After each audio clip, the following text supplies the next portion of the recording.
Welcome to Our Girl Relationships. On this channel, we talk about problems people face in their day-to-day lives. Let's start with a video. This has been the worst day of my life, and I need to let this all out. I'm a 27-year-old woman, and I've moved out of my childhood home due to a very toxic family. Many people would think that I had it great because we're wealthy, but I was miserable. My older sister, 30, would get away with anything. She was awful to me growing up, and she's a replica of my mother. She would often insult me, break or steal my possessions, and blame everything on me. My mother was very controlling and would dictate everything. She would want everything done her way, no one could oppose her, and she was always right. My father was cold and detached. He let my mother do whatever she wants, as long as he wasn't bothered. When I turned 18, I left home despite my parents' protests. They said I wouldn't have their money, but I didn't care. Any money in the world wasn't worth living like this. So with whatever money I had on me, I left. It was really hard, and I had to learn many things, but it was worth it. I put myself through school, met my best friend, who we'll call Kay, and created a comfortable life for myself. It wasn't lavish or anything of the sort, but it was mine. No one could control me anymore. I was in charge of my own destiny without the judgment of my family. During this time, I also met my now husband, 32. We met when I was 23, and he was a godsend. He was handsome, charming, and loved everything that I loved. He was the perfect man for me. He somehow knew what I liked and was there through all the bad times. What I had gone through with my family left its wounds and hurt me in profound ways, but he was there every step of the way. We dated for 2 years before getting married. I didn't feel the need to wait, since he was just perfect. The love he gave me was something I craved for my entire life, and finally someone was providing me with it. He was the missing puzzle piece in my life. The only downside is that Kay didn't like them. He could never say why, but he said he had a bad feeling. I shrugged it off, thinking that he was just being protective, and my husband and I have been married for 2 years. Married life for us was great. He was the doting husband who always showed his love for me. Sure, we had our occasional arguments, but nothing unusual. He would, however, often try and persuade me to reconnect with my family. He would say that it would be worth it to give them another chance. This would always make me upset because he knew how badly they had treated me. He would always say that he wishes he had more time with his own mother, and that that's the only reason he insists so much. I always show compassion for that, but it still would upset me each time he'd bring it up and bring up the subject. As time went by, he got vaguely more insistent. I didn't understand why, and when I would ask him, he would say the same thing about his mother. So I didn't push any further, because the one time I did, he got uncharacteristically mad and left our house for a day. Kay insisted it was weird, but I simply thought that he got emotional about his late mother. Another thing that was odd was that every Christmas he would always attend a work trip with his buddies. He works in the medical field and insists that he needs his time alone. In the beginning, this would bother me because I wanted to spend time and holidays with him, but eventually I just let it go.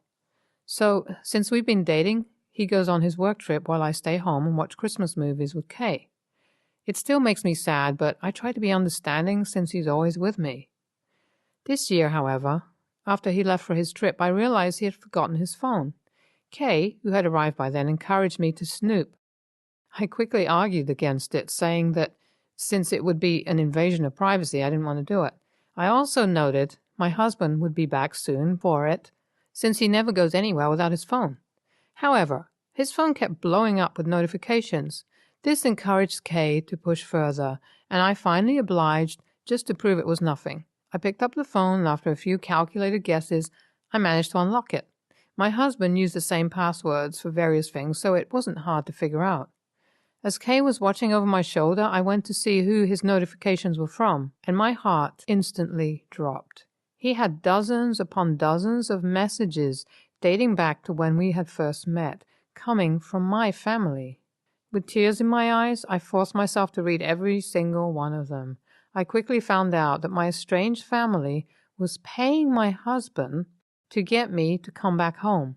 They wanted me to give my dying sister my liver. They repeatedly asked if he had convinced me yet, to which he would reply with, almost. Their plan was to act sweet with me until I gave my sister my liver, and then they would cut all communication. His supposedly dead mother was texting him as well, asking him to hurry up with convincing his cousin so that they could get paid in full.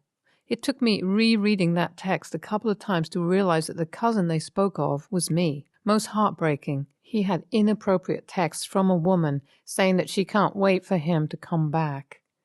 At this point, I was full on crying, and Kay had to take the phone away from me before I could drop it. I ran away into the bedroom so I could be alone to sob. A little while after, I heard my husband return to the house to pick up his phone. He asked where I was, to which Kay said I had gone out. He left soon after, and I began to cry again. I'm now sitting in my room writing this through my tears, unable to face Kay right now. The man I trusted with everything was my cousin and had used me for his own personal gain. I feel like I'm living a nightmare, and I just want to wake up. I don't know what to do. This is the worst thing that has ever happened to me. It's been days since I wrote about what had happened, and I'm still grieving. The man I thought was perfect for me was a monster, and the same family who had made my life miserable had done so again. Kay has been very supportive and is beyond mad. Admittedly, I am too. After eating tubs of ice cream and crying up a storm, I realized I didn't want him to get away with this. So with Kay's help, we got to work. Firstly, I filed for divorce. I never wanted to see this man again. Any love I had for him was gone, and I wasn't sticking around any longer than needed. This step was hard, but Kay was there through it all. It was agonizing to think about the happy life I thought I had, but finding out was better than the alternative. After that, he helped me change the locks on the doors. I kept the house signed under my name, so legally it was mine.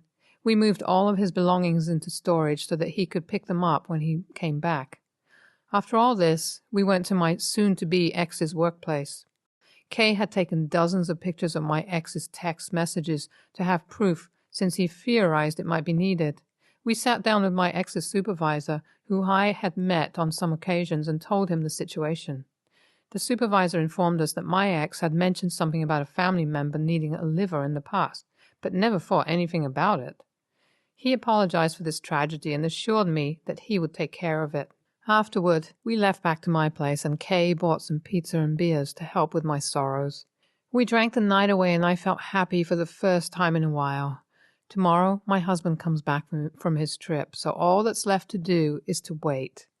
I'm really nervous, but I'm also eager for this to be over. I feel years of my life have been wasted, and I can only hope to recover them. I don't know if I will ever heal from this, but I suppose this is the first step. It's been a couple of months since I was last updated this. Things have been on a roller coaster, but not all bad.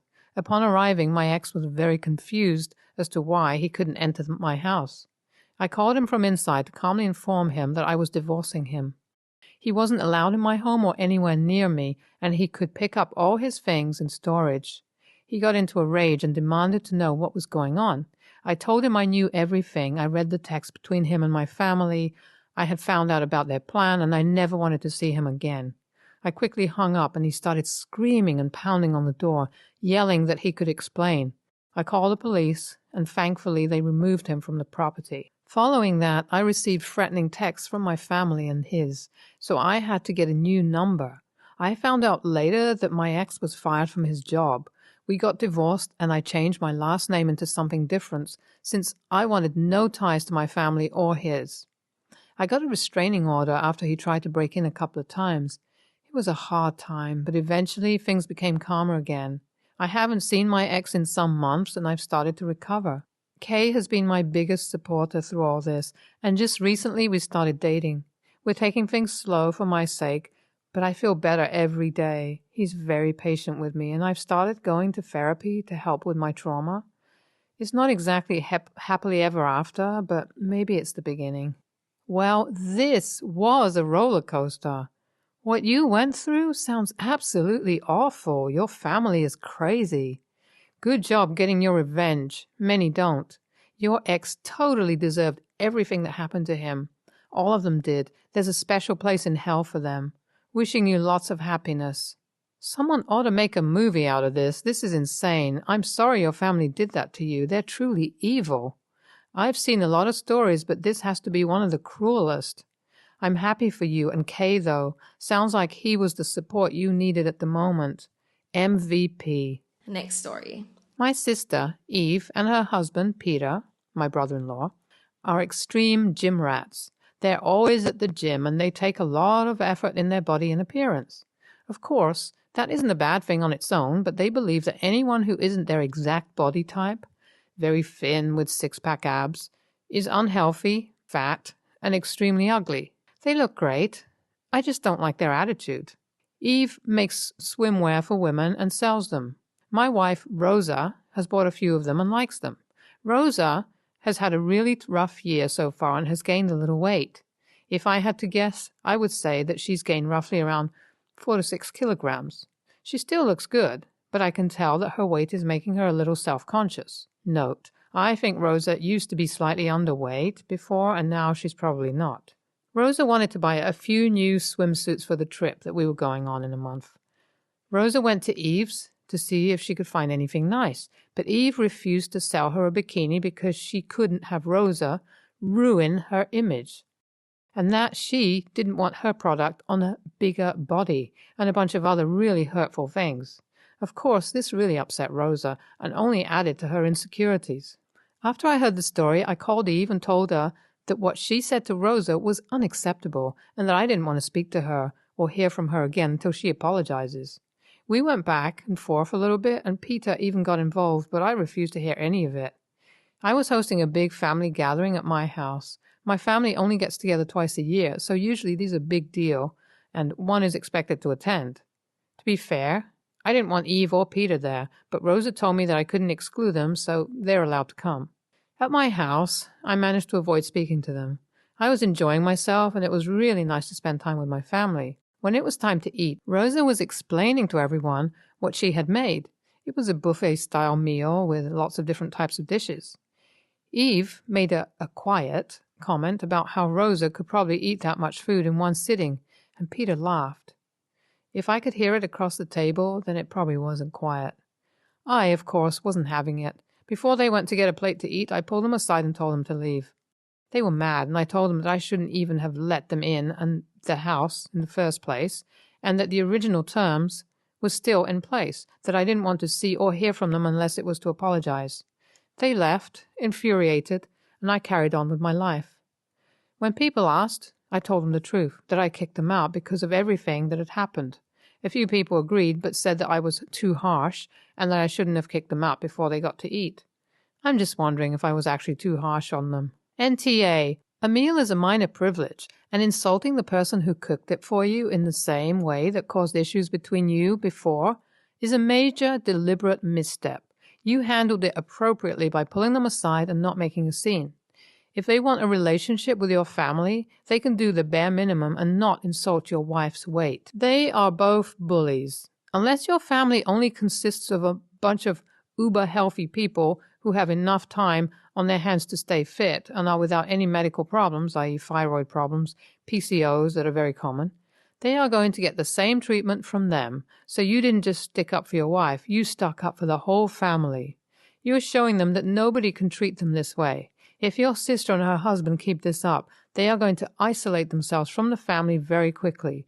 So kudos to you for being a good human being. NTA. Next story. My younger brother, 22, let's call him Stefan, is graduating from university this coming July and has invited my other younger brother, 18, and I to his graduation. History. Stefan, 13, caught our mother, 37 at the time, in bed with another man. The man she is currently going to get married to, and it totally destroyed his relationship with her. He exposed her to our father immediately, and we all chose to follow our father during the ugly custody battle, and the fact that she had mental illness didn't help her case at all. She got visitation rights every weekend, but we never went, and cried whenever she came to visit us. Mother lost her shit and had to go to many therapy sessions as she had lost the custody battle. All her children chose to live with their father and didn't want to see her. Stefan was especially angry and said that he could never forgive her for betraying our father, and he cut off all contact with her despite her begging and trying to get in touch with him for the first 5 years after the incident. He clearly stated that he wanted nothing to do with her and said that if she continued, he would call the cops on her, and my second younger brother felt that way too, so she stopped. Fast forward to now. I am on okay terms with my mother after a few years of ignoring and detesting her. She's always happy when I visit her and wants us to bond, but I'm not interested in building a bond. So during our latest catch-up session, my mother sheepishly smiled and told me that she was getting married this July and wanted all of her children to attend it. The date happened to coincide with my Stefan's graduation date. I immediately rejected her and told her that it was my brother's graduation date and we were going out for a celebration after the event, so we would not be able to make it. At first, she was taken aback and then started bawling and said not only do we exclude her from our major life events, yes, I did not invite her for my graduation either, now we're not even attending her major event. It's been so long and we still haven't forgiven her. I told her it was just the repercussions of her actions and just left. She has since been texting me non-stop and calling me, begging for my brothers and I to forgive her and attend her wedding even for a little while. She really wants us there or she won't be able to marry happily. I've told her no, but she keeps insisting. AITA for not attending her wedding? I was talking to her on a phone call and she says that she's going to postpone the wedding to a different date so that I can attend. NTA, your mother made a choice to be unfaithful. Often, the consequence of such a choice is alienation from family members. Time does not heal all wounds, as surely as it does not wound all heals. If your mother wants her children at her wedding, she should reschedule. That is not an option for your brother's graduation.